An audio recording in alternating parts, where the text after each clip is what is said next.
Salve progressistas! Eu sou o Clayson. Pessoal, ontem o Carlos Alberto de Nóbrega, apresentador do Praça é Nossa, né? A Praça é Nossa é aquele programa de humor do SBT, ele participou do Roda Viva. Roda Viva é um programa já clássico, né? De entrevistas da TV Cultura. E ali no meio de várias entrevistas ele fala a respeito da televisão, que a internet está engolindo a televisão, que a televisão precisa se refazer, se reorganizar. Em pouco tempo a televisão pode deixar de existir. Ele fala sobre a questão de humor, dos humoristas, como que funciona o humorismo. Ele fala a respeito de questões polêmicas, inclusive, que surgiram até na própria Praça é Nossa, né? Uma humorista lá num dado momento da Praça é Nossa, ela começou a criticar a Praia Grande, e colocando a Praia Grande, né, dentro de uma esquete de humor, a Praia Grande como um lugar sujo, de certa forma diminuindo bastante o lugar, até transparecendo ali um certo preconceito, né? Ele falou a respeito disso, falou uma série de assuntos, mas dois assuntos e duas questões ficaram muito marcadas nesse programa de ontem. A primeira foi os elogios do Carlos Alberto ao Bolsonaro, porque o programa Praça é Nossa é um programa dirigido para o povão, para as pessoas de baixa renda, é uma coisa da TV aberta que sempre foi assim muito identificado com o pessoal mais pobre. E você elogiar o Bolsonaro, sabendo que o seu público é o público mais prejudicado pelo Bolsonaro, é o público que ficou mais pobre, mais miserável, que passou fome, que morreu na mão do Bolsonaro, é uma forma assim, ou você tá desligado da realidade, da sua realidade, ou você não tem respeito pelo seu público. Não bastasse isso, num determinado momento, ele criticou o Lula, dizendo que o Lula não deveria ser presidente porque ele não tinha diploma universitário, porque ele não tinha curso, não tinha diploma. E é claro que isso é uma fala elitista e imbecil, estúpida. E o Lula resolveu responder sem citar, sem falar sobre o Carlos Alberto de Nóbrega. Ele resolveu fazer uma resposta para isso. E é sobre isso que nós vamos tratar no vídeo de hoje. Só que antes, eu quero mostrar para você uma questão que eu acho bem interessante, que é o nível de autoestima que tem o MBL. Porque hoje aconteceu algo um pouco diferente em relação ao MBL, que eu vou trazer aqui para você. Só lembrando antes que, só tô lembrando. Tem gente que fica bravíssimo. Para com isso, Clayson. Eu não posso, eu tenho que pedir, eu tenho que lembrar o pessoal para dar o like. Dê o like aqui no vídeo, por favor. E se inscreva no canal. A sua inscrição é fundamental, porque nós estamos com a nossa meta do 500 mil em 2023. Então a gente precisa. Se eu não precisasse, eu não ia pedir não, pô. Então dê o like, se inscreva no canal, não fique chateado, não fique chateada, é só dar o like aí que tá tudo certo. E aliás eu agradeço a você, porque eu sei que muitas pessoas deram like agora, então obrigado por você ter dado like aqui. Eu vou trazer aqui para você essa arte aqui. Urgente, Kim Kataguiri vence prévias do MBL com 56,13% dos votos e será indicado como pré-candidato para a prefeitura de São Paulo. Boa sorte, Kim. E aqui tem uma série de coisas, né? Prévia do MBL. Que prévia é essa, cara? O MBL, prévia do MBL... Que coisa assim. Aliás, 56 é pouco, pô. Você é o principal nome do MBL, Kim. Você teve só 56, tinha que bater aí pelo menos uns 60, 70.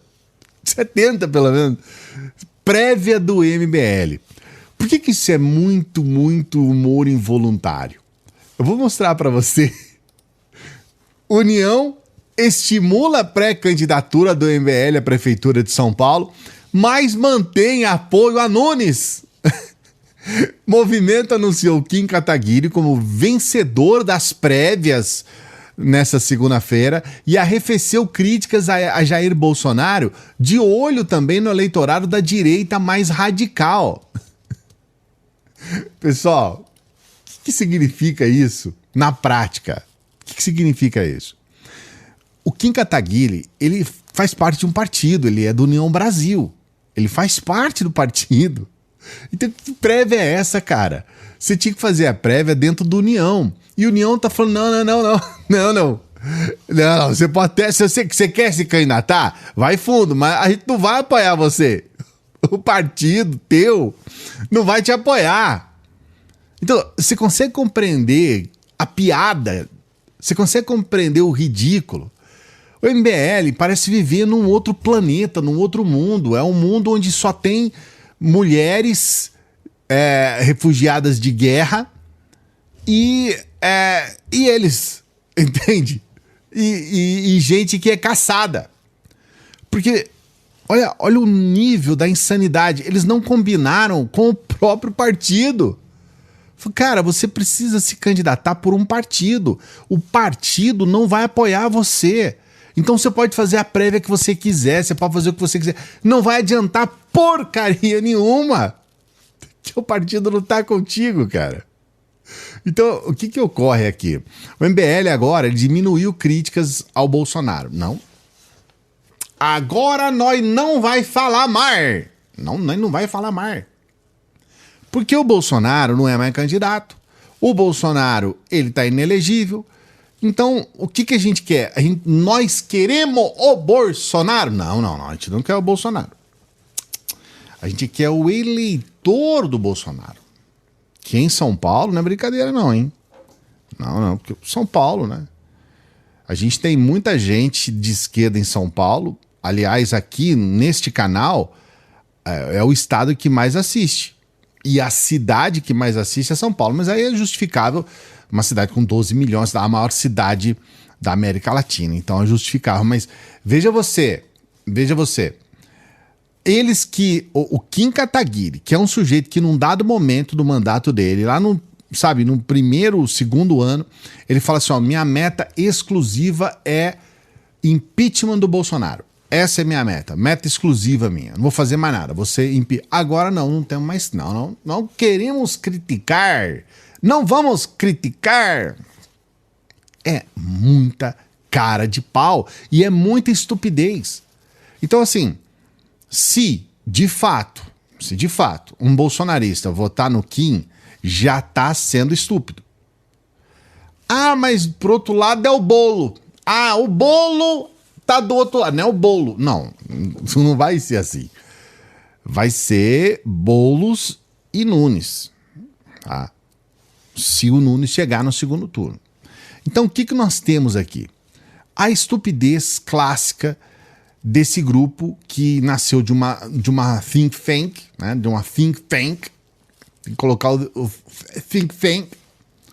E um grupo que se fez em cima dessa coisa de uma direita reacionária que limpinha e é isso que você está vendo. Eu estou trazendo essa informação para você porque é isso que São Paulo vai ter que esperar no ano que vem, né?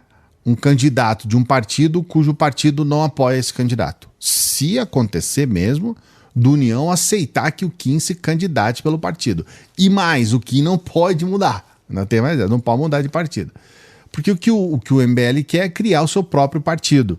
Mas é complicado, é difícil. É muito difícil. Se o Bolsonaro não conseguiu criar um partido, imagine o MBL. Imagine o Kim Kataguiri e o Mamãe Falei.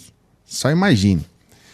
Eu vou falar um pouquinho a respeito dessa situação que aconteceu ontem no Roda Viva, porque esse pensamento do Carlos Alberto de Nóbrega é o pensamento de muitas pessoas elitistas no Brasil.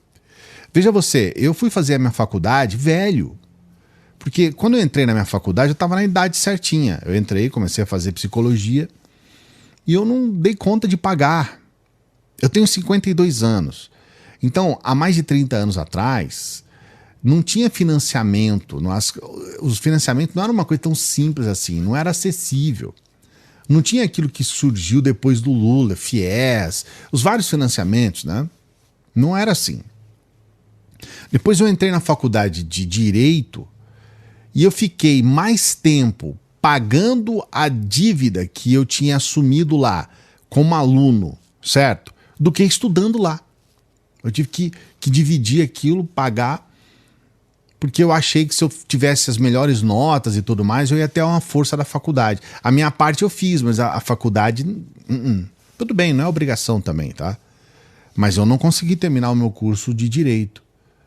E agora, hoje, eu sou um cara formado, tenho a minha pós-graduação e tudo mais, porque eu tive que esperar um tempo, juntar dinheiro para conseguir fazer a faculdade.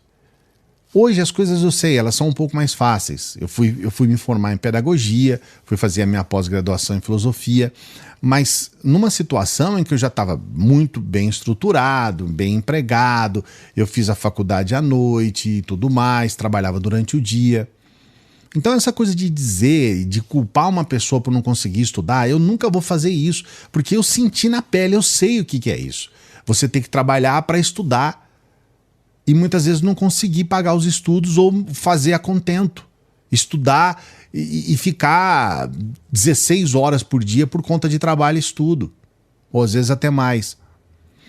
Aí o Carlos Alberto fala, não, mas não é digno você ter um presidente que não tem o diploma. Olha a resposta do Lula. Em 1918, a Argentina já tinha feito sua primeira reforma universitária e o Brasil não tinha sequer sua primeira universidade. Quando xingarem que o Brasil é um país atrasado, saibam que alguém quis que o país fosse assim. Quando eu e o Zé Alencar tomamos posse, nós não tínhamos diploma, mas tínhamos a consciência que nenhum país se desenvolve sem antes investir na educação. E foi isso que eles fizeram. E foi exatamente isso que o Lula fez. O Lula foi um dos presidentes que mais criou universidades no país.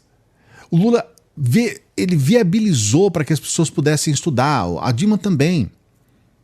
Sabe, a quantidade de programas voltados para a educação possibilitaram para que as pessoas pudessem fazer esses institutos federais. Quantos nós temos no país?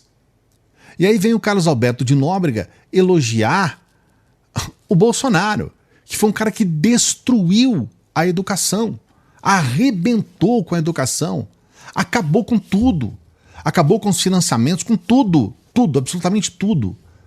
E colocou lá ministros da educação que são os mais nojentos, os mais asquerosos da história do Brasil. Você imagina você ter um ministro da educação como esse Weintraub, o Weintraub, que era um sujeito que mal sabia escrever, que escrevia tudo errado. Um bronco, um estúpido. Um cara que chegou lá, a primeira coisa que ele fez foi falar mal das universidades, dizia que as universidades eram para plantar maconha, para vender droga. Destruiu todo o sistema de pesquisas que a gente tinha no país. Num dado momento, o CNPq saiu do ar. E a gente está numa situação em que o sujeito defende um presidente que foi completamente contra a educação, critica um outro presidente que veio para cá, para São Paulo, passando fome num pau de arara, que teve que ralar loucamente para poder conquistar o seu espaço, que não teve as oportunidades que o próprio Carlos Alberto de Nóbrega teve, porque o pai dele era muito rico, riquíssimo, deu a ele o emprego que está até hoje, herdou o emprego, herdou o dinheiro, um sujeito altamente elite, altamente rico. E aí fica complicado. Esse fascistinha! Eu quero trazer aqui uma fala que mostra um retrato do Lula, que muitas pessoas, inclusive pessoas formadas, com pós-graduação e tudo mais, reconhecem. O Lula é, antes de tudo, brilhante intelectualmente. Brilhante intelectualmente. O que é ser brilhante intelectualmente? É ser capaz de responder ao vivo sem consultoria, sem ponto. O Lula, ele tem uma inteligência viva, perspicaz. A inteligência do Lula nasce da experiência de vida. Tem uma mulher que um dia botou seus filhos no meio de um carro, sei lá, de um pau de arara. Essa mulher trouxe os seus... Isso é real. Ela trouxe os seus filhos para São Paulo. E um desses filhos se tornou um presidente, que não é apenas o presidente, mas segundo a ONU, dados da ONU, né, é o presidente que mais diminuiu a desigualdade em menos tempo no mundo. Então nós temos do Lula dados reais. O Lula tem uma história belíssima, belíssima. E no final, ele foi coroado com a Lava Jato. Porque a Lava Jato pegou este homem, que é um ícone no Brasil, vivo, né? E fala daquele jeito bruto, bruto no sentido que é brilhante intelectualmente, mas não tem formação acadêmica, né? Então ele tem essa coisa transbordante. E pegaram esse cara e vasculharam a vida dele toda. Dos filhos, dos netos. Eles tentaram inventar todas as maneiras e não conseguiram pegar esse homem. Então o Lula, vocês tenham certeza, o Lula é a parte mais brilhante da história do Brasil até hoje, quando se diz de governante. Não há um governante da história do Brasil que chegue aos pés do que aconteceu com o Lula. Não há um governante na história do Brasil que chegue aos pés do que aconteceu com Lula. Lula é o maior governante da história do Brasil em todos os tempos. Ele é maior do que Getúlio Vargas. Porque Getúlio Vargas, com todos os avanços inegáveis que ele teve, especialmente na área trabalhista, o Getúlio Vargas teve uma fase de ditador. Ditador real. O Getúlio Vargas ele tinha dentro ali um escritório que era voltado para tortura. Então é Lula. E aí um sujeito desse quer diminuir uma realidade que não tem como apagar. Isso não tem como. É real. Mas eu quero saber o que você pensa a respeito disso. Coloque seu comentário aqui. Não se esqueça de dar o like no vídeo, hein? Olha lá, o like e a inscrição são importantes para o nosso trabalho. Se inscreva no canal. Você também pode discordar de tudo que a gente fala aqui. Você pode discordar. Aí você coloca o comentário aqui de forma respeitosa. A gente não apaga comentários aqui, não. Coloque seu comentário. E a gente sempre pede para as pessoas que chegam no final dos vídeos para que nos ajudem. E você pode nos ajudar de várias formas. Você pode nos ajudar sendo membro do canal e membro do nosso Apoia-se. Temos pessoas que todos os meses nos ajudam ali com um pouquinho para que a gente possa continuar o nosso trabalho aqui. A gente está aqui por conta dessas pessoas, para honrar a ajuda dessas pessoas. E você pode nos ajudar com qualquer valor pelo Pix. Nosso trabalho é gratuito, continuará sendo gratuito e você só ajuda se você quiser e se você puder. Daqui a pouquinho a gente volta.